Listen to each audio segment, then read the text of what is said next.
ඔයා එනකොට ඇහැරලා හිටියේ. මම නතර කරනකොට ඔයාට හොඳටම තදටම නිින්ද ගිහිල්ලානේ. වැරදි නේද? හබරණ පොලිස් වසමේ මොරගස්වය ප්‍රදේශයේ රථවාහන රාජකාරියේ යෙදී සිටින අතරතුර වාහනයක ඉදිරි අසුනේ සිටි පුද්ගලයෙකු ආසන බඳපටිය පැලඳ නොමැතිව ගමන් කිරීමේදී තමන් කළ වරද වසන් කිරීමට යාමේදී රථවාහන රාජකාරී පොලිස් නිලධාරියා විසින් ඔහුගේ වරද පෙන්වා දෙමින් අවවාද කරන ආකාරයයි මේ. Good morning. Good morning.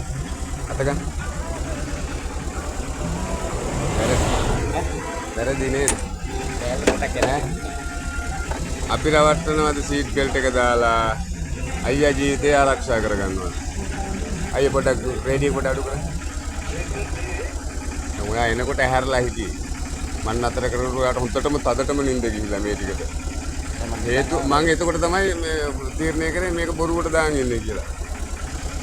නේද? එහෙම කරන්න එපායි. අපි මේ ඕගොල්ලෝ වෙනුවෙන් මේ ඕගොල්ලන්ට ආදරේ හින්දා මේ හිටගෙන ඉන්නේ මේ. අවුවේ වැස්සේ පින්නේ රෑත් එක්ක ඉන්නවනේ අපි. නේද? අපි පොලිස් නිලධාරී සුළු ප්‍රමාණයක් ඉන්නේ. එහෙම තියද්දිත් ඕගොල්ලෝ අපිව රවට්ටන්න ඔහම සීට් බෙල්ට් එක දානවා නම් අපිට හරි දුක හිතෙනවා ඕගොල්ලෝ. හැදිලානේ අයියේ හදන්න එපයි වස්තුවේ. ඔයා තමයි හදන්න ඕනේ. මට ඇවිල්ලා කොහෙද කිව්වා? මර්දන් කඩේ වලට ඇවිල්ලා අපි අයියාගේ වාහනේ මට හදලා දීලා යන්න බෑනේ. නේද? වරද මං කියන එක. ඔයා තමයි හදන්න ඕනේ. ඕගොල්ලන්ට අපි ආදරේ. ඒ හින්දා තමයි මේ ඉන්නේ.